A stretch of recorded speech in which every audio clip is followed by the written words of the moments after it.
నమస్తే. ప్రస్తుతం మనతో పాటు డాక్టర్ కేశవరావు ఉన్నారు. సైకియాట్రిస్ట్‌లో 30 సంవత్సరాల ఎక్స్‌పీరియన్స్ ఉన్న వ్యక్తి. ఇప్పుడు ఈ డాక్టర్‌తో మనం అసలు డిప్రెషన్ అంటే ఏంటి? ఈ డిప్రెషన్ గల కారణాలు ఎలా ఉంటాయి అని చెప్పేసి మనతో పాటు విశ్లేషించడానికి సార్ ఉన్నారు. సార్‌తో మాట్లాడదాం. నమస్తే సార్. నమస్కారం. సార్ అసలు డిప్రెషన్ ఎందుకు వస్తుంది సార్? అసలు ఈ కాలంలో డిప్రెషన్ చాలా మంది యూజ్ చేస్తున్నారు. ఈవెన్ చిన్న పిల్లలు కూడా అంటారు, నాకు డిప్రెషన్ ఉంది, నాతో మాట్లాడకు అనేసి. అసలు డిప్రెషన్ అంటే ఏమిటి?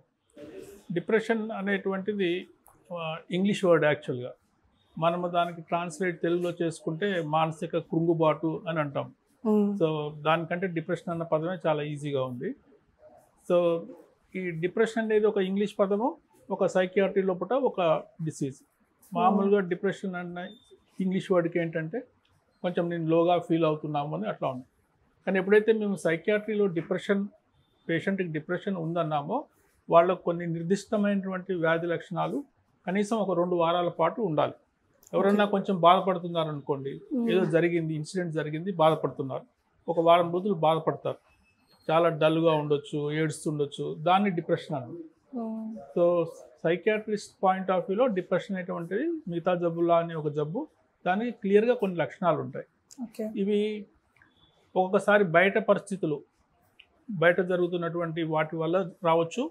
ఒక్కొక్కసారి ఏ విధమైనటువంటి కారణం లేకుండా అన్నీ మంచిగా ఉన్నా కానీ, అన్ని విధాలుగా బాగున్నా కానీ వాళ్లకు శరీరం లోపల ఉండే కెమికల్స్ లోపల ఇంబ్యాలెన్స్ వల్ల రావచ్చు. సో అంటే అది ఒక బ్రెయిన్ లోపల ఉండేటువంటి కెమికల్స్ ఇంబ్యాలెన్స్ వల్ల వస్తుంది. అయితే ఇప్పుడు మనం లక్షణాల గురించి మనం మాట్లాడుకుందామండి. ముఖ్యంగా డిప్రెషన్కి 3 ప్రధానమైనటువంటి లక్షణాలు ఉంటాయి. ఒకటి ఏమిటంటే ల్యాక్ ఆఫ్ ఇంట్రెస్ట్ అంటాం. అంటే వాళ్ళకి ఏ విషయం మీద కూడా ఇంట్రెస్ట్ ఉండదు, ఏమి చేయబుద్ధి కాదు, ఎవరిని పలకరించబుద్ధి కాదు. ఏదన్నా ఫంక్షన్ ఉందనుకోండి, సినిమా ఉంది, పోవాలంటే ఇంతకుముందు పోయేవాళ్ళు ఇప్పుడు వాళ్ళకి పోవాలనిపించదు, ఏమోలే అంటారు వాళ్ళు. లాస్ ఆఫ్ ఇంట్రెస్ట్ అనేటువంటిది ఒకటి మెయిన్ అండి. తర్వాత లో మూడ్ అంటాం. లో మూడ్ అంటే చాలా విచారంగా, ఏదో దిగులుగా ఉండటం. రోజులో చాలా ఎక్కువ టైం ఉంటుంది, ఏదో కొద్దిసేపు కాదు, రోజంతా ఉంటుంది, రోజుల తరబడి ఉంటుంది, కనీసం 2 వారాల పాటు ఉండాలి. అది లో మూడ్ అనేటువంటిది రెండో లక్షణం. మూడవది ఈజీ టైర్డ్నెస్. అంటే చాలా తొందరగా టైర్డ్ అయిపోతారు. అంటే కొంచెం పని చేయగానే ఇంకా వాళ్ళు చేయలేకపోతారు. ఇంతకుముందు ఎంతో పని చేయగలిగిన వాళ్ళు ఇప్పుడు కొంచెం పని చేయగానే ఇంకా ఓపిక లేదు, చేయలేకపోతున్నాను, చాలా కష్టంగా ఆఫీస్ పనులు చేస్తారు.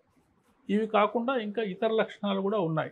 ఒకటి కాన్సన్ట్రేషన్ లేకపోవటం, తర్వాత తనకు తాను నేను ఒట్టి వేస్ట్, పనికిరాని వాడిని, జీవితంలో ఏమీ సాధించలేదు, ఈ విధమైన నెగటివ్ థింకింగ్ ఉంటుంది. భవిష్యత్తు గురించి ఆలోచించినప్పుడు కూడా ఏమీ లాభం లేదు, నాకెవరు సహాయం చేయరు, ఫ్యూచర్ కూడా చాలా బాగుండదు అనేటువంటి ఒక ఆందోళన. ఒక్కొక్కసారి అసలు ఉంటే ఎందుకు, పోతే ఏమిటి, సూసైడల్ థాట్స్. బాగా సివియర్ డిప్రెషన్ లోపల వాళ్ళు ఈవెన్ సూసైడ్ కూడా చేయవచ్చు. తర్వాత ఒక్కొక్క జ్ఞాపక శక్తి కూడా కొంచెం తక్కువ ఉంటుంది. నిద్ర కూడా చాలా ఎఫెక్ట్ అవుతుంది. నిద్ర పట్టదు, పట్టినా కానీ చాలా తొందరగా మెలకు వస్తుంది. ఈ విధంగా ఇన్ని లక్షణాలు, కనీసం ముందు చెప్పిన 3 లక్షణాల్లో కనీసం 2, వీటిలో కొన్ని లక్షణాలు ఉంటేనే అప్పుడే సైకియాట్రిస్ట్ డిప్రెషన్ అని డయాగ్నోస్ చేస్తారు. ఓకే. అండ్ దీనికి తీసుకోవాల్సిన జాగ్రత్తలు ఏంటి సార్? జాగ్రత్తలు అంటే మనము ముఖ్యంగా ఇప్పుడు ఇందులో 3 రకాలుగా ఉంటుంది: mild, moderate, severe depression. Mild depression వాళ్ళకి మామూలుగా సైకలాజికల్ ట్రీట్మెంట్తోని బెటర్ అవుతారు. అందులో ముఖ్యంగా ఏంటంటే ఇప్పుడు మైల్డ్ అంటే ఇంకా వాళ్ళు ట్రీట్మెంట్ లెవెల్కి పోలేదు. సో వాళ్ళు ఏంటంటే ఒకటి దాంట్లోపట ముఖ్యంగా మనం డిప్రెషన్ అయినప్పుడు వాళ్ళు యాక్టివిటీస్ని ఆఫ్ చేస్తారు. దానివల్ల యాక్టివిటీస్ ఆఫ్ చేయటం వల్ల వాళ్ళకు వచ్చేటువంటి, ఇంతకుముందు వచ్చేటువంటి ఆనందం కూడా రాదు. తర్వాత వాళ్ళకు టైర్డ్నెస్ ఉంటుంది. దానివల్ల కూడా వాళ్ళు బయటికి పోవటం, ఇంతకుముందు వాకింగ్కి పోయేవాళ్ళు అనుకోండి, ఇప్పుడు వాకింగ్ మానేస్తారు. సో దీనివల్ల ఇంకా డిప్రెషన్ ఇంకా వర్స్ అవుతుంది. ఫస్ట్ థింగ్, ఇట్లా లో మూడ్ కానీ ఇట్లా డిప్రెషన్లోకి పోతున్నాము అనుకున్న వాళ్ళు యాక్టివిటీస్ని ఆపకూడదు, యాక్టివిటీస్ని కంటిన్యూ చేయాలి. ఫ్రెండ్స్తో మాట్లాడటం లాంటిది, కొంచెం ఓపిక లేకపోయినా కానీ ఓపిక చేసుకొని మాట్లాడి వాటిని ఎంజాయ్ చేస్తూ ఉండాలి. సో మైల్డ్ డిప్రెషన్ అయితే వాళ్ళు ఇట్లా ఓవర్కమ్ చేస్తారు. దీనివల్ల దాదాపు సైకియాట్రిస్ట్ ట్రీట్మెంట్ వచ్చినా కానీ కాగ్నిటివ్ బిహేవియర్ థెరపీ అంటాం. అందులో ఒక భాగం ఏంటంటే బిహేవియరల్ యాక్టివేషన్. అంటే వాళ్ళు మానేసినటువంటి బిహేవియర్స్ని మళ్ళీ స్టార్ట్ చేయించడం, దానివల్ల వాళ్ళు కొంచెం సక్సెస్ఫుల్ పాజిటివ్గా ఫీల్ అవుతారు, డిప్రెషన్ నుంచి బయటికి రావచ్చు. కానీ అండ్ ఎన్ని సెషన్స్లో, అంటే ఇప్పుడు మీరు ఒకవేళ ఒక డిప్రెషన్ పేషెంట్కి ఎన్ని సెషన్స్లో వాళ్ళకి ట్రీట్మెంట్ పూర్తి చేయగలరు? యూజువల్గా డిప్రెషన్కి కాగ్నిటివ్ బిహేవియర్ థెరపీ అయితే 10 నుంచి 12 సెషన్స్ ఉంటాయి. కానీ ఇప్పుడు నేను చెప్పిన బిహేవియరల్ యాక్టివేషన్ అది ఒకసారి మనం చెప్తే పేషెంట్ వాళ్ళే ఇంట్లో చేసుకుంటూ ఉంటారు. సో దీనికి సెషన్స్ ఉండవు. నెక్స్ట్ సెషన్స్ ఎప్పుడు వస్తాయంటే వాళ్ళకు కొన్ని ఆలోచనలు ఉంటాయి, నేను ఫెయిల్యూరు, నేను వేస్ట్ అనేటువంటి ఆలోచనలు.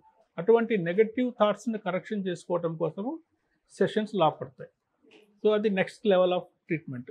ఫస్ట్ లెవెల్ ఆఫ్ ట్రీట్మెంట్ ఈ బిహేవియరల్ యాక్టివేషన్, రోజు పనికి పోవటము, చేసుకోవటము, కలవటము, మాట్లాడటము, ఇవన్నీ ఎవరు థెరపిస్ట్ లేకుండా వాళ్ళకు వాళ్ళే ఇంట్లో ప్రాక్టీస్ చేయొచ్చు.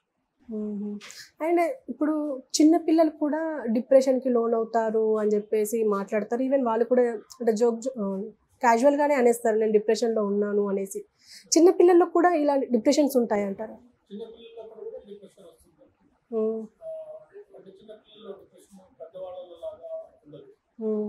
మనం గమనిస్తే వాళ్ళు ఇంత ముందులాగా పిల్లలతో కలిసి ఆడుకోవడం చేయకపోవడం, గేమ్స్ పోకపోవడం, తర్వాత నెక్స్ట్ ఏంటంటే ఇరిటబిలిటీ ఉంటుంది. అంటే చాలా చికాకుగా ఉంటారు. చిన్నపిల్లలు అయితే వస్తువులు వాటికి వేయటం, విసులు వేయటం. ఓకే. సో పిల్లల్లో కూడా ఒక్కొక్కసారి వాళ్ళ తల్లిదండ్రులకు ఇలాంటి డిప్రెషన్ లాంటివి ఉన్నప్పుడు వాళ్ళకు కూడా వచ్చే అవకాశం ఎక్కువగా ఉంటుంది. సో పిల్లల్లో కూడా వస్తుంది. ముఖ్యంగా 6-8 సంవత్సరాల పిల్లల్లో కూడా డిప్రెషన్ చూస్తున్నాం. Okay sir, thank you very much.